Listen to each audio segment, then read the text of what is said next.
Greetings, brothers and sisters. Today I would like to touch on the subject of vampirism. So without further ado, let's get into it. Some people look down on the practice of vampirism, believing that what type of person would have to vampirize somebody else? They would have to be weak, right? They would have to be parasitic, right? They would have to be such low leeches that they can't accumulate their own spiritual power and energy. I was under the same apprehension myself. I was under the same thought myself. However, let me tell you, that is a misconception. You see, vampirism can be used as a tool. It can be used to vampirize actual baneful energies out of somebody that you're healing and install that energy into something else.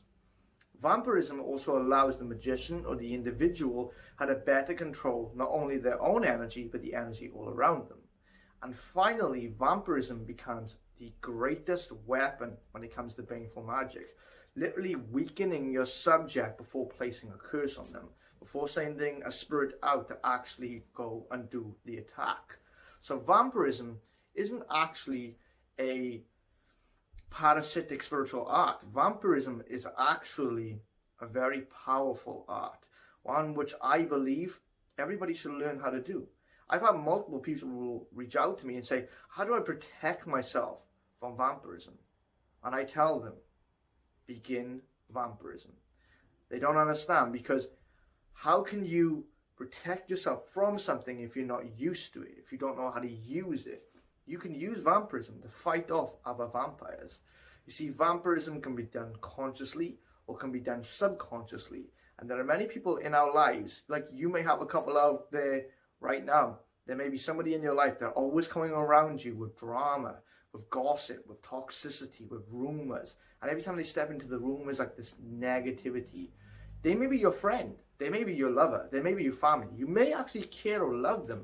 But as soon as they leave, it's like a pressure is lifted off your shoulders. And you tell yourself, I like having them around, but because you notice it changes the environment.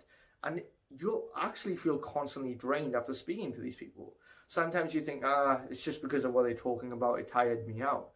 A lot of the times, they're actually unconsciously vampirizing you. See, vampirism is something that can be done consciously and unconsciously. So, I've had a couple people through my live streams reach out to me and say, hey, you've done a couple of videos on vampirism. They weren't of the best quality. You know, you were doing them back then, before you even had a tripod, before you had anything really. And that's true. So what I'm doing now is I'm giving you a new and improved form of vampirism. It's going to be a better quality, as we can see.